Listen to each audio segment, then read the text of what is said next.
Hello and welcome to today's yoga class. Today we'll be doing a short class around preparing for birth, so movements and sort of positions that are helpful for strengthening but also open the pelvic outlet for a seamless delivery. We've got the beautiful Megan here as our demo girl, and my name's Rosie. And let's get started. Before we do, let's just have a little prop check. So when you're pregnant, you want to have as much of the kind of bolsters and sort of supporting props around you as possible. So a couple of blocks are handy, as well as a bolster. If you don't have those, you can also use a couple of chunky pillows, and instead of blocks, you might just use a couple of books that are quite high or thick and of around the same height. So you can improvise, but it's worth investing in those things for a home practice for sure. Okay, so we're going to start seated on a block. And cross-legged is good, but if there's a different position that suits you or feels comfortable, it can be quite nice to sit in a Japanese style seat too. So just feel what feels good for you. And I always like to just get a sense of where the pelvis is at, and it's really good for orienting and sort of familiarising ourselves with the pelvic floor. So hands on the front of the hip bones, the thumb will sort of reach around the back, and if you sort of keep going around the back, you'll feel what's called the PSIS, or the top of the back of the pelvis. And from there, just have a feel of those 2 points, and then we want to start to tip the pelvis forwards and then tip the pelvis back. So as you move forwards, hopefully you'll get a sense of a feel of some bony area pressing into the block, and then as you press back, you'll feel the tailbone pressing into the block too. So we want to find somewhere that feels about the centre of those positions. Once you've got that, just a gentle little rock side to side and feel the two sitting bones. And so the pelvic floor is a hammock of muscles that runs from front to back and side to side in this sort of 4-point area. And so once we feel that we know now where we're working on, you can start to close down your eyes. And just take a couple of breaths just to reset. Again, breathing in through the nose and either out through the nose or mouth. Unless you're feeling a bit congested, then just keep your breath really soft in and out through the mouth, so we're not forceful in any way. As you breathe in, can you press the sitting bones firmly down into the block to get a little bit more length in your spine? And as you exhale, can you soften the shoulders as if they were just melting down the back of the body? Start with some pelvic floor lifts. So take an inhale breath to soften that area of the pelvis, letting the muscles, the hammock, that sling soften down into the block. And then on the exhale, draw the back to the front, so coccyx to pubis, and the sides in and up.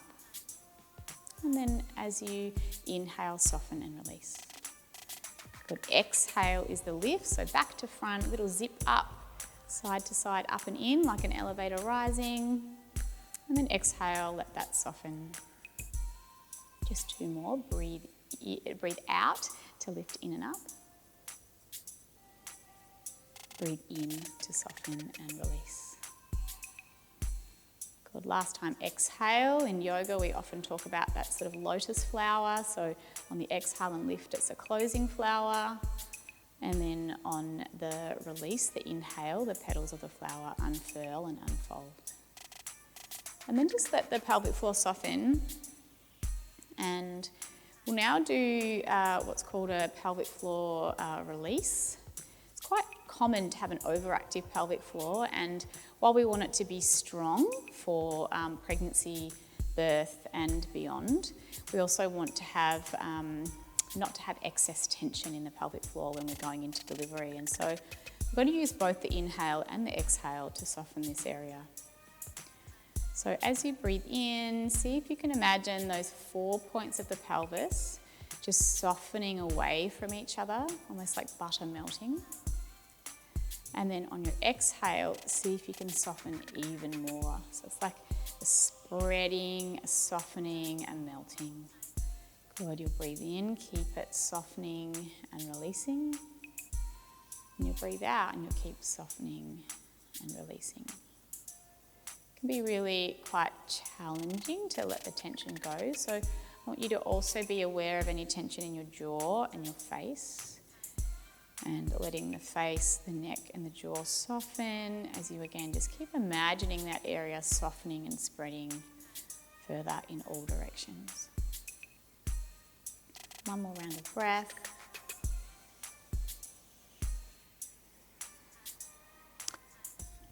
So good. All right, we'll come off the block. And then if you weren't in a cross-legged position, just make your way there.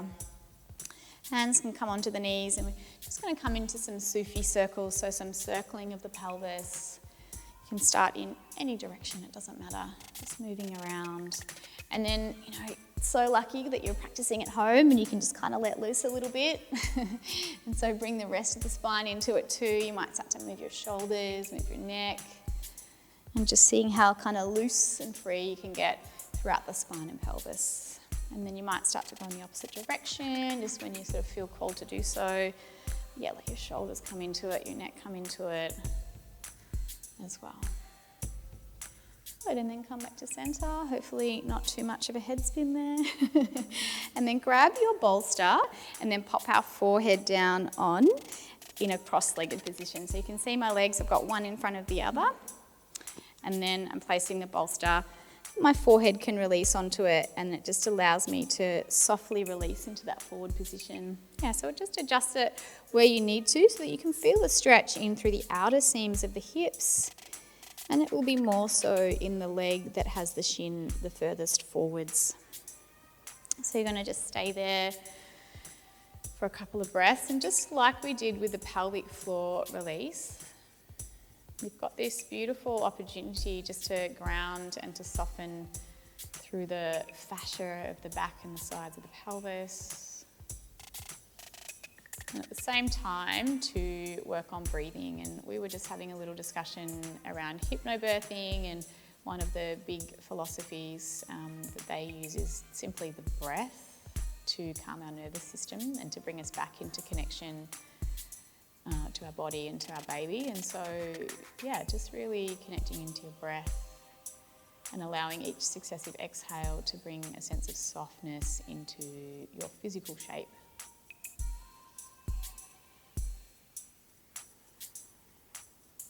Okay, one more round of breath. Exhale. And you'll slowly just make your way up. You can just pop your bolster just over to the side of the front leg. So my left leg was in front, so whichever one was in front, bring it over that side. Place your, if your left leg is in front, take your left hand behind and come into a gentle little back bend. Maybe the opposite if you had the opposite shin. Good, and then come back down, always hugging baby to spine as you come into a back bend. Then just gently switch the cross of your legs.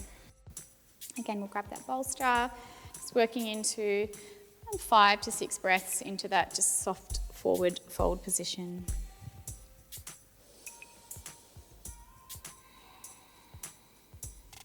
Embryonically, the pelvis and the jaw develop around the same time, and so we can use that softening of the jaw to help create a release of tension and keep the pelvis tension free. So just keep that in mind as you soften.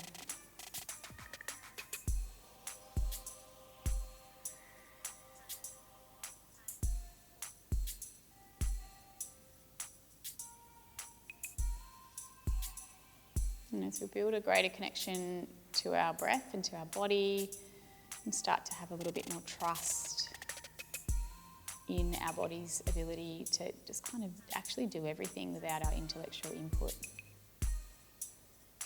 If you're someone who enjoys a mantra, then a mantra that you might just start to employ throughout the rest of the class is, I trust my body and my baby.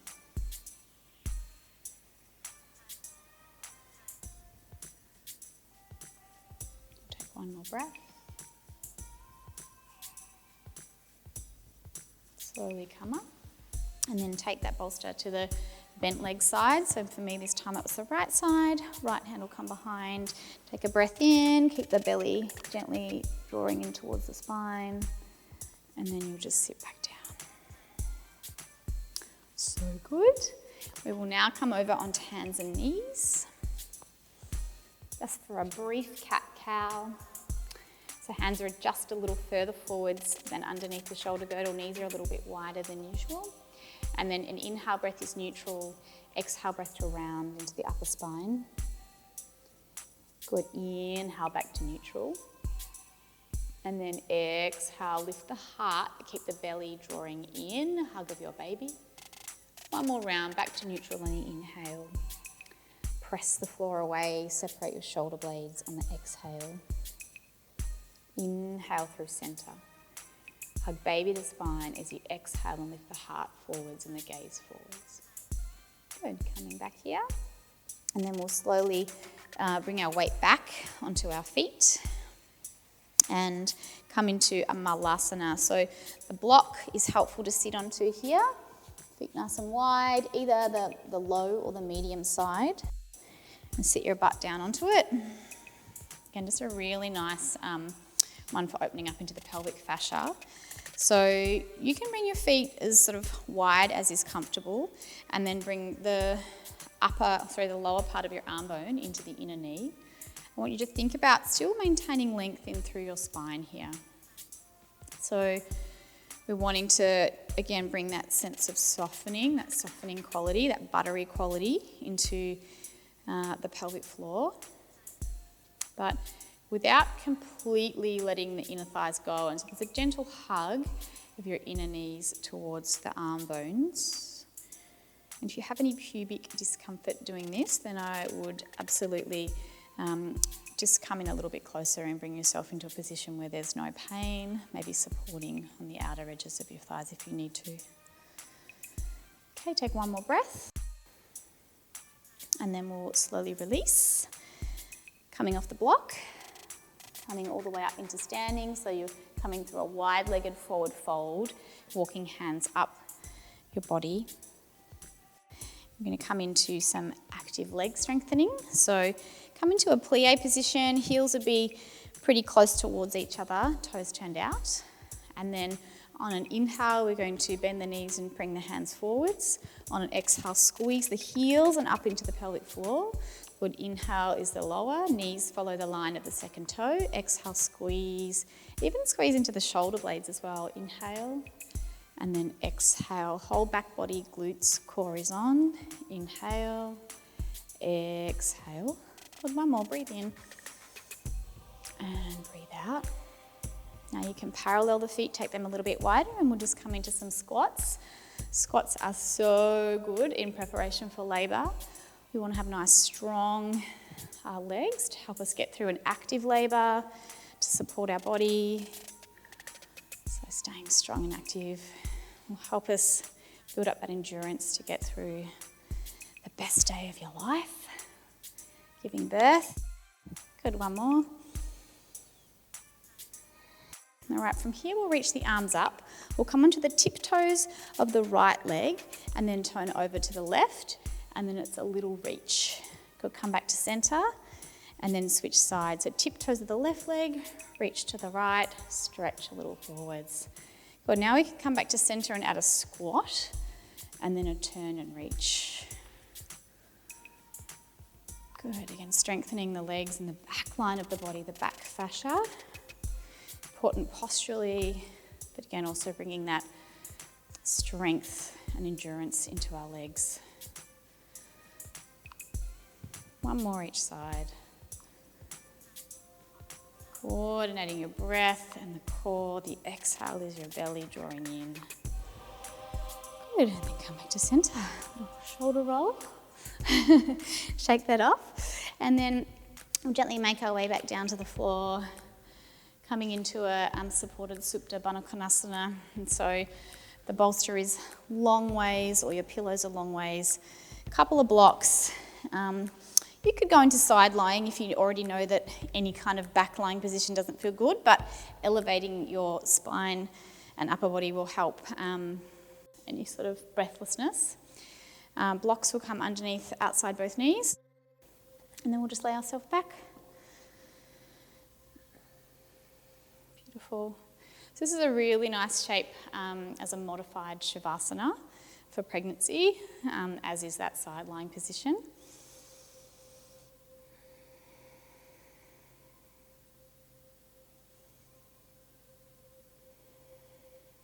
And just coming back to the mantra.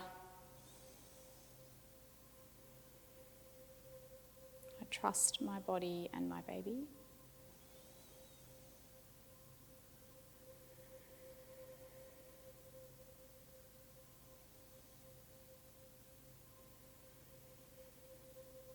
And so you can come into Savasana as long as you like by putting us on pause and then just rejoining us when you are ready to come out.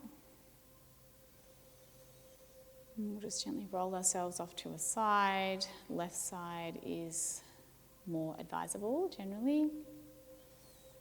And finding our way up to a seat, just giving yourself time for your blood pressure to adjust. Bring the hands into the forehead, hands into heart space. Just acknowledging the effort, the energy, the connection that you have created and each other with the word Namaste.